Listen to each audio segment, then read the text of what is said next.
Hello, Comic Collectors Guild members. This is Wes, also known as Comics Addicts on Instagram. And today we have Ravenouskells from San Francisco. Kelly, how are you today? I'm so great. Thanks, Wes. How are you? Well, I'm getting by about as well as could be expected, I suppose. Yeah, the majority of us are just at home or working from home, taking care of each other at home, even from a distance, our loved ones. So we're all going through the same things. So you're not alone. This idea of interviewing membership for the Comic Collectors Guilds would also bring us a little closer together, so I'm glad you're with us today. Okay, so my first question has to be about your Instagram handle, Ravenouskells, and where that came from. So please tell us. Yeah.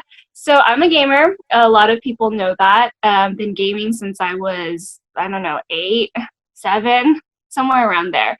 And when I first got an Xbox in 2010, the very first things that the Xbox guides you through is your gamer tag. So, like a cool username, something that you go by. And I remember this was during summer when I just graduated high school.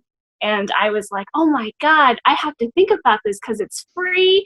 And I remember I was studying this like 300 book vocabulary book of words. And I was flipping through the pages and I was cooking at the same time. And I spent so long thinking of a name that my food got burned. And so I was like, oh my God, ravenous, that's perfect. I'm extremely hungry all the time. And people always call me Kells. And it kind of has this cool flow to it. So I picked Ravenouskells because I burned my food while trying to think of the perfect gamer tag. And it's been with you ever since. I noticed that you use it in all your social media, too. Yeah, exactly. Even though right now on Xbox, that's not my gamer tag, which is fine, but it's my very first handle. Yeah. I love a good story. Okay, so we are definitely going to discuss your gamer girl part of your personality later on, and I'm going to plead ignorance as I know nothing about gaming really at all. I'm hoping to get educated by you, but I want to start you off from where everybody starts off in our interviews and get you to talk about your collector's journey and what got you into this hobby. Awesome. So Deadpool is who got me started. Just from when I was in college, I was still gaming, and it was my senior year actually. I decided, you know what, I'm going to try some different games instead of always playing Call of Duty because that's all I played. So I researched some games that were kind of like Devil May Cry, which was something I was really into at the time, and Deadpool came up. And at this point, I didn't, really know about the comics or anything. So I bought the video game, I played it, I loved his personality, and I just fell in love with him. And I was like, I want more of Deadpool. How do I get more of Deadpool? They're not just gonna make me another game. So I found out, oh my God, he has like a crap ton of comics, and I went out to the comic book store and I started buying a lot of his comic books. And from there, I just kept collecting. And he was like my first statue or figurine too that I got from Best Buy because it was really cheap. And I thought, oh my God, there's figures that are just like $40. Cool, I'm down with that. Then down the line, as I kept collecting, they got more and more expensive for really good quality ones. So it just kind of started from there. I think it's wonderful that Deadpool was your gateway drug. Yeah, pretty much. He got me into it. He was so crazy in the video game. Here, Hi there. this is my youngest. Her Oh, name that's is your Charlotte. daughter. Hey. Yeah, I have two. Oh. She's curious about what's going on. This is Kelly. Hi, Kelly. I was like, what are you doing? So this is what Dad does in his office when he's all by himself. As a huge Deadpool fan myself, I really appreciate that. Yeah, awesome. Anybody who watches the show knows that I always wear my uniform. Good question. How did you get into Deadpool? Oh, now I'm going to age myself. See, I am older than you, and I actually have the first appearance of Deadpool because I bought it off the rack. Wow. Yeah, so actually I have several copies of it because I wasn't a speculator. I worked at a comic book store back in the early 90s, the late 80s, early 90s, Mhm. and I got a massive discount. So I would buy multiple copies, and sometimes I would buy them because I would sell them to my friends. And yeah, but sometimes my friends would not pay me back for Uh-oh. the books that they asked for. So I ended Mhm. up keeping them, and I just have a bunch. And Deadpool is just one of my spirit animals. He's like you said, it's the personality, it's the quippiness, and It's the sense of humor. humor. Yeah. Yeah. Oh my God. Although I Ryan Reynolds was a pretty good answer to Deadpool too. oh yeah. His sarcasm was really good. It fit pretty well. Yeah. If I can't play the character, it may as well be Ryan Reynolds. I guess I can settle. Yeah, yeah. Better than so anyone else I can think of. so Deadpool opened up this whole new world to you, and then you started collecting other things. What did it lead to? What are you collecting now? So it led to Harley Quinn because she's almost like the female version of him, almost, just almost.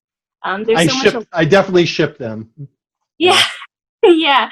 So it led me to collecting a lot more Harley Quinn because I just also in college. It was really close to when I was just started to get into Deadpool. I think the new 52 had just come out for Harley, and I picked it up and looked at it, and I was like, oh my gosh, she's not with the Joker. So that immediately got me interested in her because I never really cared for her as a character when she was just with the Joker because I didn't like that. I wasn't for that. Um, so when I read the first couple of issues, I was like, what the heck? This is so different. I love how she's progressed and how she is now on her own. Totally love that. And it's just, I'm so for that. Because I was going through the same thing at that time in my life too, where I was finally like single for the first time in a very long time. And it was so amazing. And it just was nice that this girl was going through the same thing. You know, she left him, whatever, and now she's starting a new life. She's making new friends. It was just very comforting to find the similarities with her. And she was also really fun, really sweet. So I started really reading a lot of her, started getting statues, and I think I even have more Harley than Deadpool right now just because there's more of her. Yeah, so if I were to choose between the two, it's very hard, but I think I would go with Harley just because I could really connect with her a lot more. It's so interesting you say that. It wasn't for a very long time where I felt like they had really good, strong female characters, but now it's something I really look for. Strong female characters written by female writers. Yeah, It's Amanda. such a rarity. You've been collecting for a while, and I was wondering if you had any really cool collector stories to tell. The only story that comes into one is just that every time my boyfriend and I travel, we always go to a lot of comic book stores, like as many as we can find. We even run into comic cons that we can attend to, like in LA. We didn't plan it, we just stumbled across it because we had just gotten out of the aquarium in LA, and all I saw was this raptor in a little, the blow up suits. And then I saw what's his name, the guy that played Quill. I don't remember the actor's name, but he was Star-Lord. Chris Pratt. Chris Chris Pratt. Pratt. Yeah, I'm so bad with actors' names and stuff. But then you see that guy next to the raptor, and I'm like, that's from Jurassic Park. Where are they going? So it was so funny that I wanted to follow them. So I just started following and laughing at the little raptor, and I was recording them. And the next thing you see is Deathstroke. I'm like, what the heck? Is there something going on here? Like, oh, what do we not know about? And then we talk to Deathstroke, take pictures with him. He tells us, oh yeah, there's a Comic Con right now. I'm like, what? So we were totally unprepared, but it was unexpected, and it was so cool when we got in. My boyfriend, he knows that I love going to these things, so he pays for the tickets, and we just like shop. We look at everything. So that's a thing of ours that we do every time we travel. We go to Comic Cons, we go to a lot of comic book stores. So we've hit up a good amount. But that's kind of like my story with collecting.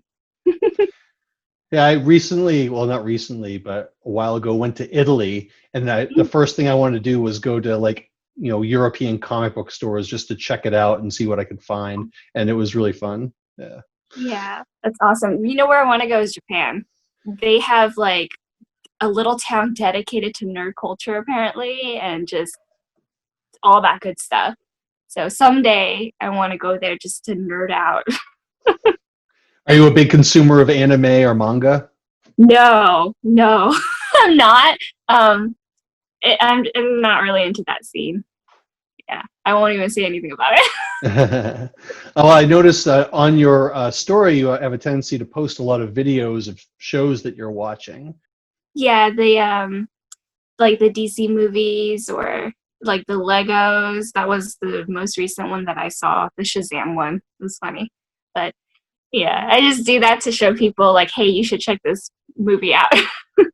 And you saw the Batman one, which was really different. Batman Ninja. It was anime style. It was so different, but it was very interesting. That's what provoked me to ask that question. I was wondering if you watch any other types of anime, but it seems like you don't. Is there any particular reason why? Um, I think they're kind of over the top. Like always the females portrayed in that are like, oh my god, woohoo! And like this so like, whoa, it's a little too much. And I just really think it's corny. I'm sorry if I'm offending anybody, but I just think it's corny. That's why I like DC. It's dark, even though it has humor too, good storyline, but I just can't with anime. And I hate fulfilling that stereotype. Like Asian girls like anime. Like, no, not all of us do. But I'll give it to two animes that I've ever seen in my childhood that I absolutely love because they are the opposite of corny. Rurouni Kenshin and Wolf's Rain. Those are far beyond corny, amazing dialogue. They actually have story. It's just really great. So those are the only two that I'll ever give credit to. Have you seen Akira, which is like the OG original anime? I recommend that one. It's just an amazing. The manga is really good too, but the movie is incredible. It's a very old. Well, I'd say very old. It's probably like 30 years Oh, old. okay. I So wasn't it's a born yet. don't have to rub it in, Kelly. I'm Jeez. sorry. But it's on Netflix right now, and I think it's also on Hulu. If you want to check it out, I recommend it. It's very intense. It takes place in the future. It's got some Okay. great. It's got some great. It's got a great story to it. It's an incredible movie. But also, I was thinking about what you said about female characters, and I'm like, do I know of any good animes that have strong No. female characters? I do know one, You actually. do? Yes, it's called Blood the Last Vampire. Do you like vampire stories? Never really got into them. Yeah, well, this is about a vampire slayer who's a female. It's kind of like Buffy, but a little bit more serious. It doesn't have the sense of humor that Buffy had. But Blood the Last Vampire was a really enjoyable movie. I saw it Okay, many this years is an ago. anime? Yes, yeah. So I would check it out. But those are my two suggestions that I'll do a shout out Oh, for. thank you. All right, so let's get back to you. Everyone I interview, I ask them to highlight 3 important parts of their collection. It could be things that are valuable or just valuable to you or have something of particular meaning. What's your first thing you'd like to share? My Mortal Kombat action figures. They remind me of my childhood and they just look so cool together. I just am so obsessed with Mortal Kombat in general. So they are just really cool to have in my collection. I don't think I'll ever sell those. So yeah, those ones are So what is awesome. it about Mortal Kombat that really appeals to you? The ninjas. The ninjas and just the really cool story of, oh, we need to have the top fighters from each realm to defend their own realms um, through a tournament, fighting to the death. It sounds so bad, but it's just not realistic. But that's what I like about it, and I just really like the badassness of the ninja characters. So Scorpion, Sub-Zero, Smoke, Noob Saibot, Reptile, Rain, Ermac. They're just really awesome, and it's really fun to collect those ninjas because they just look so badass all together, doing their own little specials. Their powers. So I'm going to date myself again and tell you that I played Mortal Kombat when it was a stand-up game in the video arcade. but I have no experience with the home edition at all. Wow, I have not played the arcade edition, so Yeah. lucky you. Well, and then I also saw the first movie in the theater too. So Oh my God, really? That's awesome. I'm glad Wow, you think so. I think that's super awesome. Did you like it? Okay. Oh, did I like it? I remember at the time I thought it was pretty good. It was kind of like low on the story aspect, but the effects for the early '90s were pretty good. Yeah. Raiden I thought was particularly well done. It was Christopher Lambert, as I recall, and he was in this really awesome movie called Highlander. Have you ever seen Mhm, Highlander? mhm. All right, homework assignment, Kelly. You need to go see the Yes, movie. You need to find the movie sir. Highlander. Okay. You'll like it, trust me. All right. What's the second item of your collection you'd like to highlight for us? My comic books, particularly my Harley Quinn comic. They're just so fun to read. I enjoy them so much, and I'm trying to make my collection a lot bigger, but I need them to write more stories. So it's like I'm already all out of reading Harley Quinn stories. I'm waiting for volume 5 of this one series, kind of like the Harley Quinn Trials or the Trials of Harley Quinn to come out. So that's where I'm at. But I just need more material. So hopefully all the writers will just make a lot more. But I have a lot of Deadpool comics too, and there's plenty of those. So I'm okay. But What yeah, did you think of Stephen Sejic Black Label Harleen? I loved it. I loved it so much. It really dived into her and her going through that, how she kept battling between I want him, but I don't because he's crazy. But at the same time, I'm a little bit crazy, and it just like brought it out of her. And the first book, she was just like going back and forth, and then finally through 2 and 3, she gives in, and she's like having this great time with him, and she really likes him. So I think it's very real, because I feel like a lot of that could happen in real life, where you maybe fall in love with a patient or something, and it's just like scary. It's real. Could be very real. Yeah, Yeah, it's and really Sejic's art is always so impressive. fun. I Yeah, he's love his style. And finally, what do you got for us? for number 3, my statues, Harley Quinn statues. Oh, my Deadpool statues. I just have a lot of them. I don't have any more space, but I love art in general, and I really like how people take their time to sculpt it, paint it, and then just make it look awesome for us collectors to just stare at. Because sometimes I just find myself in front of my shelf behind me. I know it's dark, but I just stare at my collection like this, and I'm like, wow, this is really nice and well done. Like, I can't imagine how long it would take me to do that, because I paint, but on like a canvas. So imagine painting on a sculpture and trying to get all the details and not mess up. And so I really appreciate the art aspect of that. Is there any one Grail type object that you are looking for, something that you are dying to add to your collection?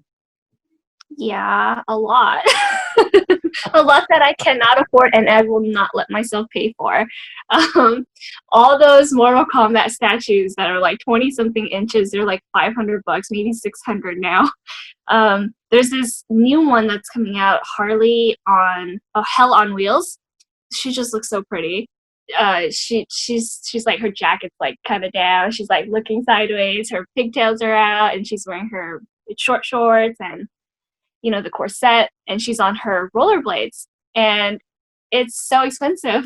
I'm not going to pay for it, even though I really want it.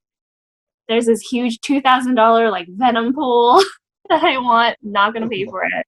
All of these things I just will look at and just stare at through the phone, but I will never pay for them. One, I don't have space. Two, I'm saving for a house. I mean, I'm 27, so there's things that I'm going through in life where I have to prioritize. Yeah. Plus, you live in San Francisco and nothing is cheap there. Oh no, I could live in a box for like $500 if I wanted to. But yeah, no. Someday we'll get out of here. I don't plan to live here long. Anyone who watches your Instagram story knows you watch a lot of different types of movies. I was wondering if you could tell me some of your favorites or suggest some new ones that you've seen recently. Definitely. I know that everyone has seen Justice League Dark Apocalypse War, and I'm watching that tonight. So even though I haven't seen it yet, I already know it's great. I have not No, seen it yet either. okay, don't worry. Yeah, I'm gonna see it tonight, and I'm gonna most likely post like a little clip on Instagram just to be like, go watch this. Um, so there's that, and then the Justice League Dark movie. It's pretty old, where it's like just focuses on Constantine. That the I don't remember what year it came out in. I'm not good with like facts and stuff. I just enjoy the It was content. only a couple of years ago. I think it was like maybe 2 or 3 years ago.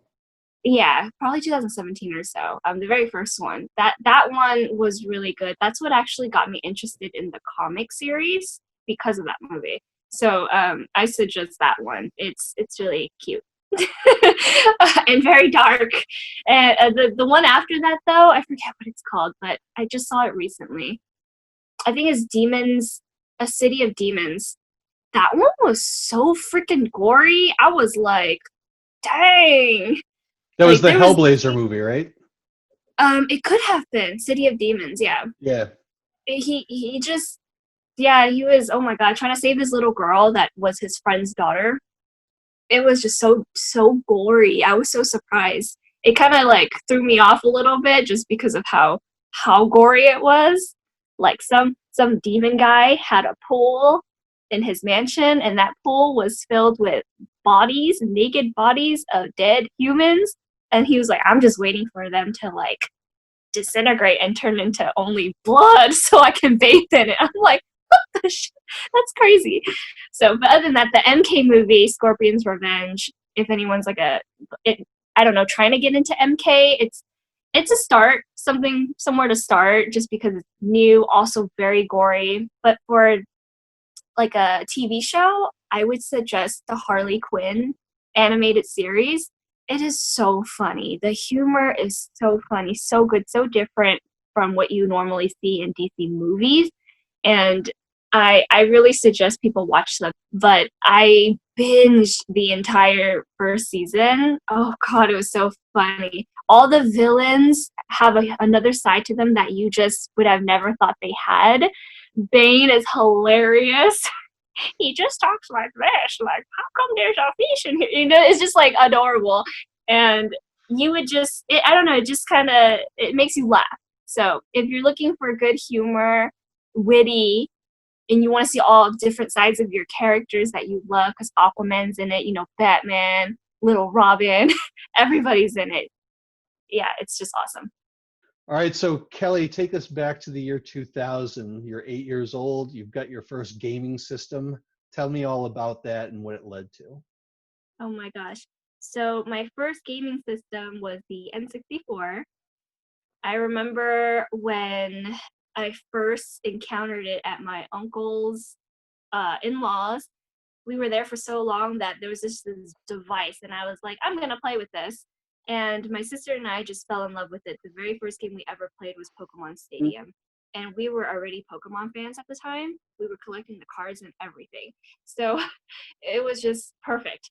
Ever since that day, I wouldn't I would not want to like leave. Like that same day when my uncle was like, "Okay, we gotta go," I said, "No, I'm not leaving this N64." He was like, "Oh my god, fine. We'll just go to Toys R Us and buy you one." And at that time, Toys R Us was still a thing. He took us to Toys R Us. He actually bought us the N64. He let us both pick out two games and our own controllers. I had a gray one. My sister got like a purple one. From there, oh my god, we would game every single day. We would play 007, James Bond. There's a shooter game. We would play Pokemon Stadium. We played Smash Bros. We played this old school, I'm sure you know the show, Xena, the Warrior Princess. It was a fighting game on the N64, and that was the coolest thing because I loved that show as a kid. And we played Kirby, you know, just all these awesome games. And that was a majority of my childhood, is playing games with my sister. And we would have cousins come over and play. It was like the coolest thing ever. Then my uncle brought a new system from China, and it was I don't know what it's called till this day. I have no idea, but it was from China, and it was a lot like the N64 because you would have to stick the game in there. It was tan and brown. It was really weird. The controller was just a rectangle. It was cool. But we would play on that too for like hours. Then from there, I got a PlayStation 2 and I got really into DDR and my Mortal Kombat, um, what was it? Armageddon. But of course, I played the MK trilogy on N64 too. And then I got Armageddon on the PS2. And so from the PS2, I kind of took a break because I really got into basketball at this point in my life. So in middle school, I started playing a lot of basketball. And then again, it wasn't until high school, when I was graduating high school, I got into the Xbox. So that's kind of like my gaming history. So even from today, I'm still playing the Xbox One. My first Xbox was the 360, and I don't think I'm gonna get the new Xbox, but if this one breaks, I will. But yeah, so that's where I'm at with my whole like gaming history. I did a lot with it too. I started a YouTube channel, as you know, and I did a lot of gameplay commentaries on YouTube where I talked about a lot of important topics and very controversial topics as well. And throughout college, all I did was like make YouTube videos. I was just so into it, into making montages, like editing videos, just being really creative with it. It was so much fun and a really good time in my life. I met so many cool people. I started my own gaming teams, and it was just a really great way to connect with people online at that time. And I had so much fun. And even now I'm doing something with the gaming community. It's really cool. So I love video games. I love connecting with people through them. I love having fun, and I love trying to be the beast that I can be in video games.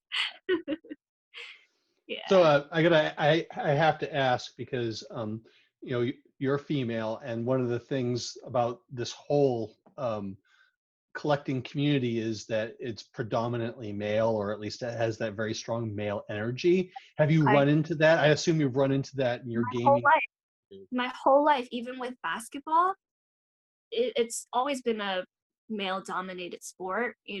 When I would go play at the rec, only guys were there. So my whole life, everything that I've been into has been male dominated. So video games, yes. There's always this pressure, even with playing basketball and playing video games, that I had to be really good. Not good for a girl, because a lot of people would say that, oh, you're good for a girl. Like, what does that mean? Like, I'm just initially supposed to suck at whatever you guys are good at. Like, what the hell? So there's always that pressure that, all right, Kels, you gotta like get on top of the leaderboard from this game.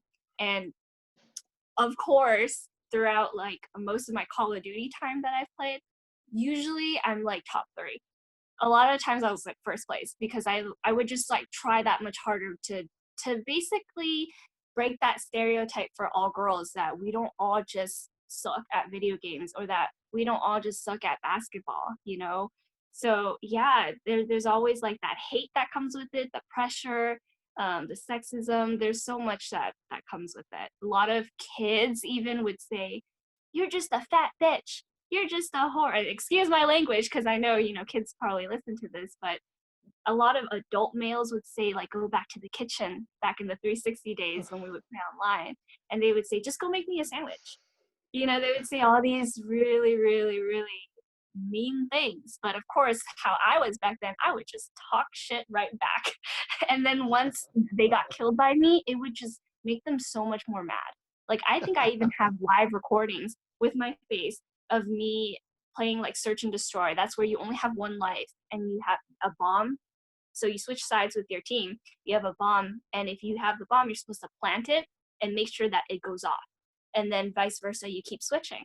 And I have a live video where these kids are just yelling at me, screaming at me, calling me all these names. And then when I like would kill them, they would freak out. So it was funny at the same time. But for someone who isn't, you know, um, mentally trained to take that kind of backlash, to take that kind of, treatment, then it could really discourage you from doing something you enjoy. But for all the girls out there, if you love doing something that's male dominated, keep doing it. You're representing all of us women, honestly. Like all these girls that collect comics, that's awesome. You love doing it. So what if it's just like one character that you like? Someday it could be two or three or four, right? But it just keep doing it. Keep doing what you love doing. Yeah. See, it's very heartening for me to hear this from you, Kelly, because I do have two daughters, and Exactly. I really would like to get them involved in things, but I'm always so concerned about how they handle themselves. And one of the things you mentioned was, the mental training. Can you talk a little bit about that and how you kind of like got that headset? Yeah, definitely.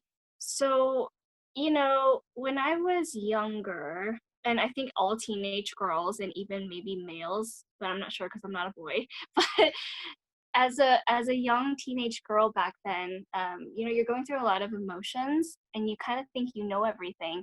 So you want to be on top of the world and you want your emotions to be at the center of your world.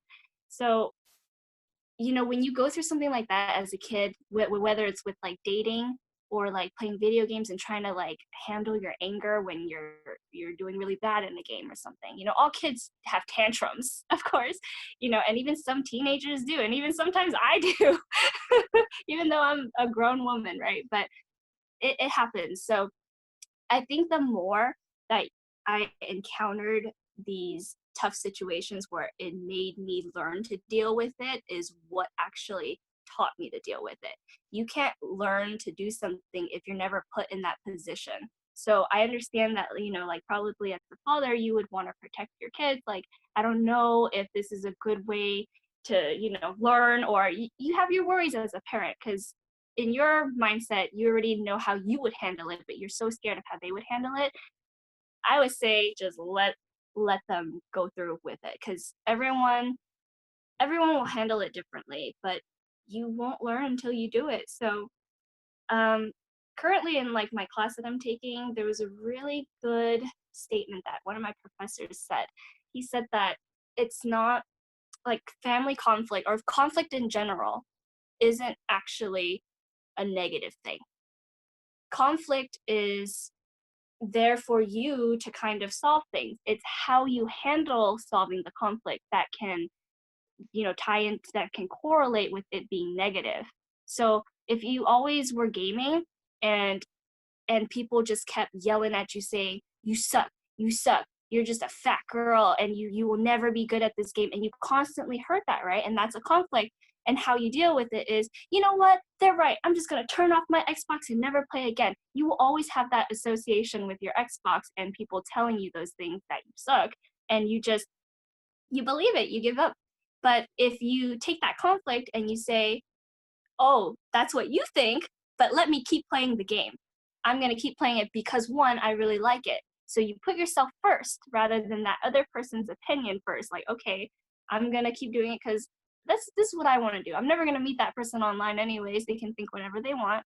And that's honestly how I got through it is people won't always just like you right off the bat. I've made friends from talking shit to people, right? It has happened. And having a YouTube channel by putting yourself out there, it at the same time you're putting yourself out there to have a good community and make friends and stuff, but you're also inviting people to be mean to you because that's just how the world is. But that doesn't mean I shouldn't put myself out there, because to me what's more worth it is making those friends. Even if one or two bad pickles come along, I think it's worth putting myself out there because I have met so many great people and have encountered very unpleasant people at the same time. But that's the world. That is the world in life, at work, at school, in your relationships, even in your own family, right? Like you just can't control it all. And having a YouTube channel really also made me realize that, so what if I'm not like just putting on a pretty face the entire time and making videos of what everybody in the world wants to see? As long as I'm talking about what's important to me and I'm reaching out to those people who are interested in listening back, I'm already like creating that kind of community I want. So as long as you be yourself, right? and you keep doing what you like and you put that first, no matter what people say, you will keep going. So that's how I pretty much deal with it. It's pretty amazing that 20 years of gaming has taught you those life lessons and you can I apply them to your know. actual life. That's great. Exactly. It's amazing. And I hate it when people say, did you know that like video games cause a lot of anger and aggression? Well, did you know that so can a lot of other things in life, right? It's not just Right. video games. I hate it when people would blame video games. Oh yeah, Yeah. this kid is like this because he plays too much video games. It causes anger and aggression in angry and aggressive people. That it's already there. Exactly. It just brings it out, you know? So, how has the gaming community changed in the last decade or so? You've been in it for about 20 years, starting very, very young. So, tell me about what the gaming community how it's evolved over time. So I can only tell you from a 10-year span because I only started playing online, like Xbox Live, in 2010, and now it's 2020. so, so Time flies. oh my God, I know it does. But so far, with I want to say like Xbox Live because I can only speak from that experience, but with the Xbox Live chat system, they for some games it used to be where you couldn't be in a private chat when you're playing certain games, so you had to talk to all the other people in the lobbies. So that's kind of when I was more exposed to all the negativity and all the backlash and stuff. Whereas now none of those games actually have that where you're required to be in the game chat, not that I know of. So now that when I play, I'm kind of just with my friends and it's not really like we're talking to random people. So from that, it really just, I mean, I guess that's not a huge change, but it kind of is because you're not really exposed to that stuff unless you choose to be, with random people. So Right. another thing that has changed too are the population.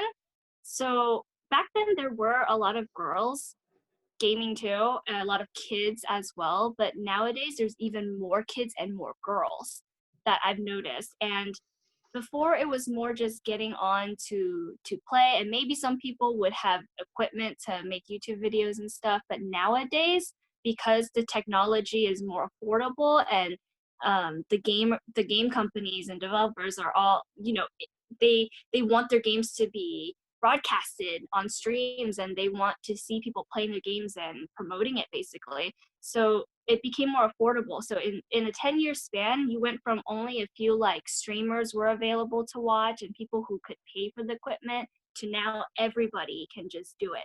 So what I'm seeing now as a difference is there's like stuff like Twitch for streaming. They have Mixer on Xbox, and you can now even stream on YouTube Live. So people are just all over the place with streaming nowadays. People don't even really make videos anymore on gaming videos, is what I noticed. They just stream, and so Hmm. now like people get a lot of viewers instead of subscribers. So back then people were more into getting subscribers than trying to like build that part of their channel up. Now it's just how many views can you get like per week and stuff like that. So I'm not really into the streaming scene. I just feel like it's tiring sitting in front of your Xbox and just playing while everyone's just watching you. I don't know. I've done it a couple times, but not so much. So there's a lot more kids nowadays watching these streams, um, and a lot more females that I see streaming too. I think on my Xbox, all over the Mixer app, all I see are girls. Yeah, so that's a huge difference. So it's awesome. It's a different time. 10 years later, a lot more people are putting themselves out there, which is cool. So, as I've mentioned, I never really got into gaming. But if I were going to, what would you recommend for me for a person who really likes a good story, who is not so dexterous with their hands, but doesn't like just shoot 'em up games that are just like stupid violence and craziness? What would you recommend for me to try? I would recommend, since you like comics, the Telltale games. They have the Walking Dead series, so it's basically a storytelling game. It's like watching a movie basically, but you get to choose the answers. And there are some interactives where you have to, walk over there and pick up that item, or go over there and tap A, or oh no, a zombie's attacking me, hurry, press Y. There's not a lot of like hack and slash or like shooting or anything. It's just more immersed into the story. So they have Telltales, they have Game of Thrones, they have Borderlands, they have The Wolf Among Us, which I really love. That one was my favorite. It's based off of Bixby, the wolf. He's the big bad wolf, and he lives in New York with all the other fairy tale persons like Snow White and all the princesses, but they're normal people living in New York, and they deal with issues of like prostitution, drugs, murder, and like all this cool stuff. So that is like a great story if you ever want to like get into that. Telltales definitely, and there's a lot of puzzle games that I mean the story's like not really there, but Contrast is a good puzzle game that has a good story. It's about this woman who's kind of like a shadow basically, and there's a little girl who she follows the little girl and helps her through things in life because her parents are never around. And so in this game, there's a lot of shadows, and you can actually change into the shadow girl and help the little girl go through things in the story. So it's beautiful. It's a very cheap game called Contrast. It's beautiful. I actually have some gameplay of it on YouTube. It's so pretty, and it's set in like, I don't know, the 1800s maybe. Yeah, good story too. Yeah, here's an admission. Back when my girls were a lot younger, we got them an Xbox 360, I think. It was the Yeah. one that had the motion detector, right? That you could Oh, like do the um, dance games. the Connect. Yeah. Oh yeah, the Kinect. Yeah. So we They bought that. mhm. So we bought that for them, and that's really all we ever used it for, was for them to play their Kinect games because it was active. Um, Mhm. and so I, as a Deadpool fan, went out and bought the Deadpool game, and tried playing it and just failed miserably. I was so bad That's at it. the same game that got me into the Deadpool comics. Yeah, but I couldn't like make it work. I like, my hands are stupid. My fingers, I didn't know what buttons to push. I get really frustrated with it, and so Get finally used to it. I just gave up on it. Oh, you get used to it. I What I buttons are didn't what? get used to it at all.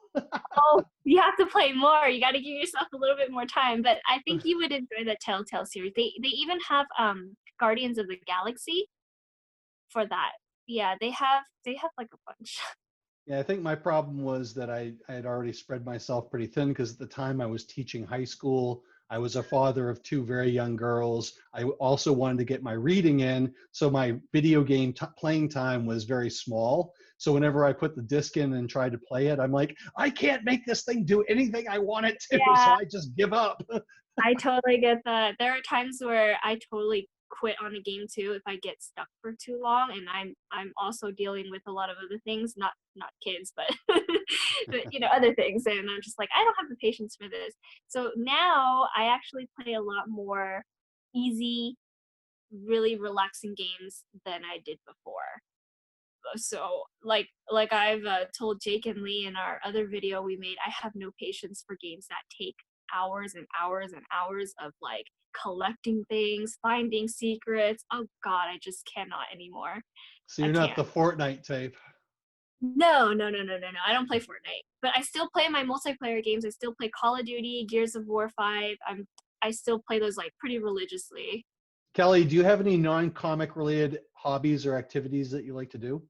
Yeah, as I mentioned, basketball has always been a big part of my life too. I played that for a very long time. I actually tore my ACL on my left knee and got surgery like 4 years later. That makes you So official. it makes me official, exactly. I'm just like Derrick Rose. He's a basketball player that constantly tore his ACL. But yeah, so basketball, I play the guitar and piano. I'm self-taught, so I can't read notes.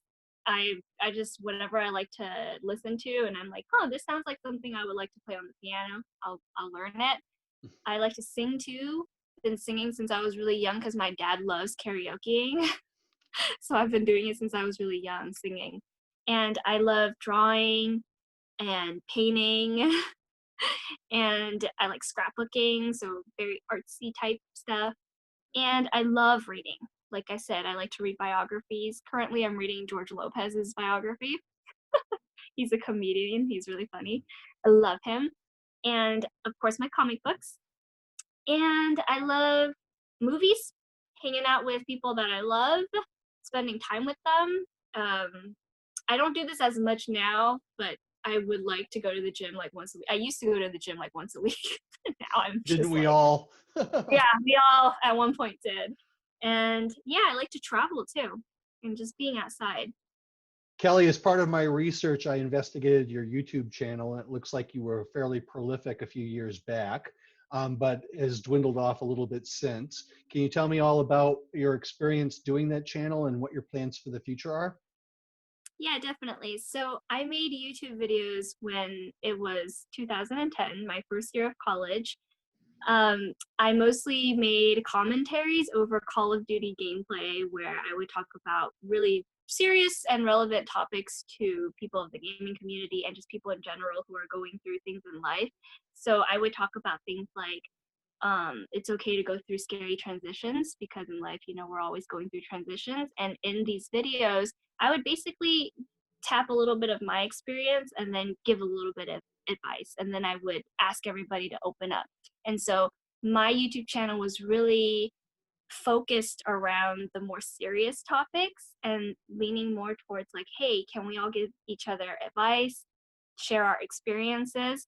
And I also did a lot of montages just because it was so fun to edit at that time. I was really into the editing scene and just wanted to have fun with it. So I did a lot of that. Then over time, I started my like own teams. So I would have videos dedicated to just like the team stuff, you know, and then later, like now, I have more so video logs of like traveling and just less work of like the gameplays and whatnot. Because honestly, I think I kind of just grew out of it, and I just wanted to do something else. You know, it was fun while it lasted. I met a lot of cool people. But in the future now, I don't have any plans for YouTube particularly. Just kind of honestly, when I first started doing it, I knew it was going to become an archive for me, something for me to look back on because I do it every once in a while where I like watch some of my old videos or you know the edits and I just reminisce and I'm like, wow, that's cool. When I was 18, that was my thought process or my opinion on that subject. And now that I'm 27, I go back and listen to myself talk. I can really see how much I've grown. So it's really cool to have that. But now I actually started a gaming community where it's not just for Xbox players, but for like PC, PlayStation, for us all to kind of come together, hang out, not necessarily just through the consoles, but also to do things on your own end from a distance because of what's going on in the world right now too. I figured this would be really fun to get people to come together. So it's called Trysoft Gamers, and the reason why I picked Trysoft is because I've always been called a tryhard, and that's kind of like a gaming thing when someone's like trying so hard because they're doing so well. So people kind of like saying, "Stop being such a tryhard. Why are you trying so hard?" So to play on that, I named it Trysoft because I love like puns and just silliness. So that's why it's called Trysoft. And what we're all about basically is doing events from like a distance. So right now we have like an art challenge going on. The challenge is, oh, you know, it's art. It doesn't have to be drawing. It could be art, anything, collages, Photoshop, cosplay, whatever, photography, anything. What would it look like if your favorite supervillain or hero had a kid? You can draw or create it from it being a baby, a teen, adult, whatever.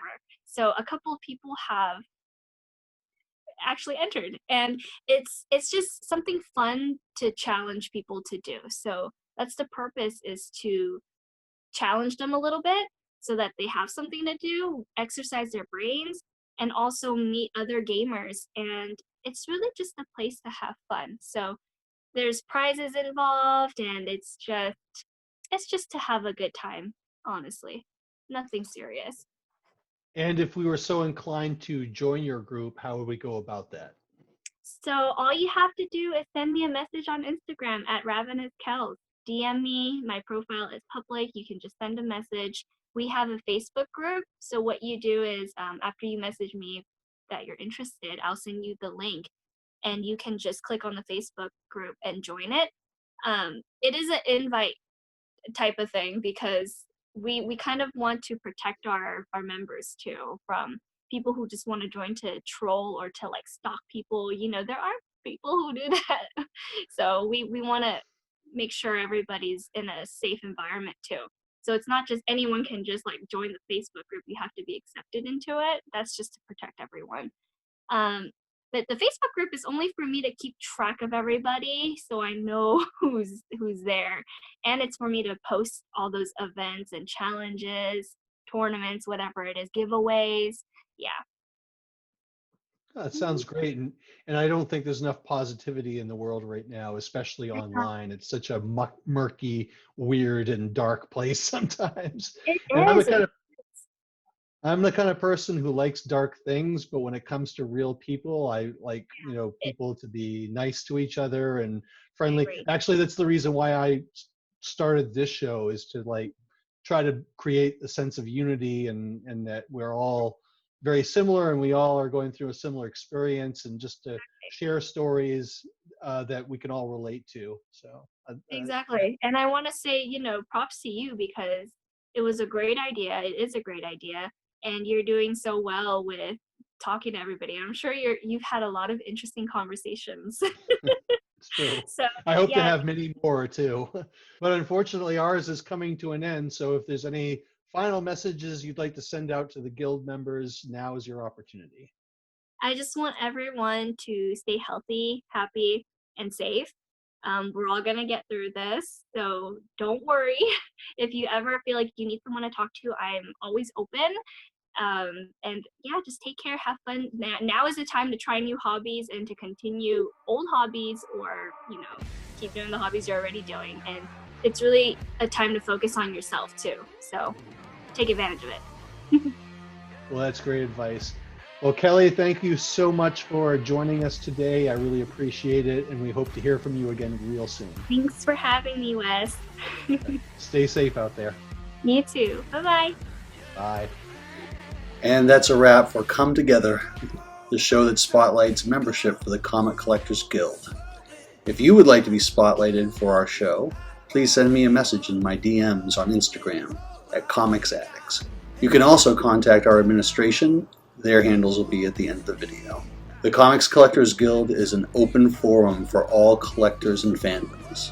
Regardless of who you are and what you love, you are welcome to join for free.